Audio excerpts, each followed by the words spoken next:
அதே மாதிரி அர்ச்சுனா ராமநாதன் இந்த எம்பி பதவிக்கு தேர்ந்தெடுக்கிறதுக்கு சில ஆண்டுகளுக்கு முன்பு வந்து ஜாஃப்னாவில் மெடிக்கல் ஆபீசரா வேலை செய்யறாரு.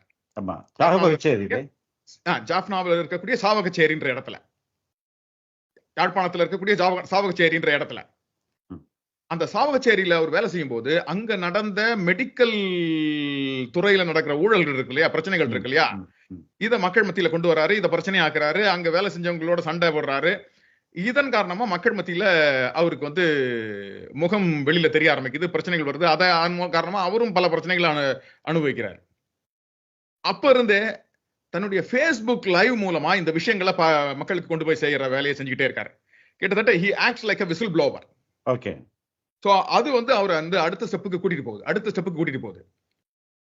அதை அவர் வந்து பயன்படுத்திக்கிட்டு இந்த 3 மாச காலத்துல தன்னுடைய எலெக்ஷனுக்கும் அதை பயன்படுத்திக்கிறார். அது மக்களை வந்து போய் அழகா ரீச் ஆயிடுச்சு. ஆனா இப்ப நம்ம அர்ச்சுனா ராமநாதன் புரிஞ்சுக்கிறதுக்கு முன்னாடி இந்த கட்சிகள்ல இருக்கக்கூடிய நிலைமைகளை நம்ம கொஞ்சம் புரிஞ்சுக்கிட்டோம்னா இன்னும் கொஞ்சம் நமக்கு வந்து அர்ச்சுனா ராமநாதன் எந்த அளவுக்கு தேவையானவர், எந்த அளவுக்கு அவருடைய செயல்பாடுகள் வந்து கட்சிகள் புரிஞ்சுக்கணும்ன்றதெல்லாம் நம்ம புரிஞ்சுக்கலாம். டாக்டர் அர்ஜுனா வைத்தியநாதன் ஒருத்தன் வந்து நடுவுல நிக்கிறான். புரியுது. அவன் மக்களுடைய பிரச்சனைகளை வந்துட்டு பேசுறான், ஹாஸ்பிட்டல்ல இருக்கிற பிரச்சனையை பத்தி பேசுறான். அப்ப ஆட்டோமேட்டிக்கா மக்களுக்கு என்ன வருது? பொய்யான அரசியல்வாதிகள் உண்மையா பிரச்சனையை பேசுற ஒருத்தன், அவன் அரசியல்வாதி கிடையாது, அவன் பிரச்சனையை பேசுற. உடனே மக்கள் எல்லாமே ஆதரிக்கிறாங்க. அது மட்டும் இல்லாம புலம்பெயர் இந்த பல அமைப்புகள் இருக்கு இல்லையா, மக்கள் இருக்காங்க இல்லையா, அவங்க எல்லாம் அர்ச்சுனாவுக்கு பின்னாடி ஆதரவு தெரிவிக்கிறாங்க, பணம் கொடுக்கறாங்க. இது எல்லாம் நடக்குது. இதன் காரணமா தான் அந்த முக்கியமா இந்த எலெக்ஷன் டைம்ல முழுக்க ஆன்லைன் ப்ரொபகண்டா தான் நடக்குது. யூடியூப்லயும் Facebookலயும் தான் இந்த ப்ரொபகண்டாவே அர்ச்சுனாவுக்கு நடக்குது. அதே மாதிரி அந்த போஸ்டர் ஒட்டுவாங்க இல்லையா, அந்த போஸ்டர் எத்தனை போஸ்டர் அடிச்சேன்னு கேட்டா அர்ச்சுனா ராமநாதன் வந்து வெறும் நான் 1000 போஸ்டர் தான் அடிச்சேன்னு சொல்றான். It's just only 1000 printed 1000 copies. அப்ப ஜாஃப்னாவுல சாவகச்சேரியில எலெக்ஷன் நிக்கிற ஒருத்தன் வெறும் 1000 மட்டும் தான் அடிச்சிருக்கான். அப்படின்னா நம்ம புரிஞ்சுக்க வேண்டிய விஷயம்னா அவன் முழுக்க ஆன்லைனை தான் அவனுடைய எலெக்ஷன் ப்ரொபகண்டாவுக்கே பயன்படுத்தி இருக்கிறான். சோ அந்த ஏற்கனவே இருக்கக்கூடிய இந்த ட்ரெடிஷனல் மெத்தட் இருக்கு இல்லையா, அதுல அவன் நிக்கவே இல்லை. முழுக்க குழுக்களை உருவாக்கி அந்த குழுக்கள் மூலமா தகவல்களை மக்களுக்கு பரப்பி இருக்கிறாங்க.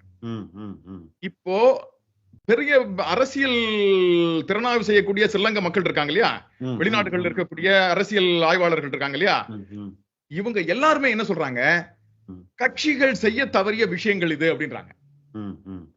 அவங்க கட்சிகள் வந்து மக்களோட போய் சேர்றதுக்கு, மக்கள் கிட்ட போய் சேர்றதுக்கு என்ன வேலைகளை செய்யணுமோ அதை சரியா செய்யல, அதை அர்ச்சுனா ராமநாதன் கரெக்டா செஞ்சனால அவர் வெற்றி அடைஞ்சிட்டார் அப்படின்றாங்க. பார்லிமெண்ட்ல தேர்ந்தெடுக்கப்பட்டு உள்ள போறார் இல்லையா, உள்ள போன உடனே எதிர்கட்சி தலைவர் சீட்ல போய் உட்கார்ந்துட்டார். அதன் காரணமா அங்க பிரச்சனை வருது. அப்புறம் அர்ச்சுனா ராமநாதன் சீட்டை விட்டு எழுப்பி அனுப்பி வேற இடத்துக்கு அனுப்புறாங்க. எழுந்த சொல்லும் போது எழுத மாட்டேன்றாரு. ஒரு பிரச்சனை உருவாகுது. அதன் காரணமா ஒரு எதிர்கட்சி தலைவருக்கான பதவின்றது வந்து சீட்டுன்றது வந்து ஒரு மரியாதைக்குரிய சீட்டு. அதுல போய் உட்கார்ந்துகிட்டு இருக்கும்போது அப்ப வந்து அறிய காமெடியன் அப்படின்ற கேள்வி வந்து போகுது அந்த இடத்துல. சோ அப்ப நீங்க வந்து விளம்பரத்துக்காக எதை வேணாலும் செய்யலாமா அப்படின்ற கேள்வி மட்டும் அந்த இடத்துல நான் போட்டு நிறுத்தணும்னு ஆசைப்படுறேன். ஆனா இன்னும் ஒரு விஷயமும் நான் பார்க்க ஆசைப்படுறேன்.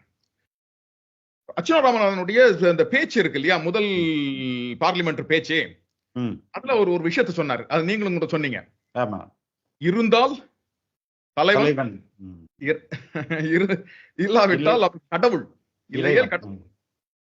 அது வந்து எனக்கு ஒரு நிமிஷம் ஒரு புல்லரிப்பு கொடுக்கக்கூடிய வார்த்தையா இருந்தது.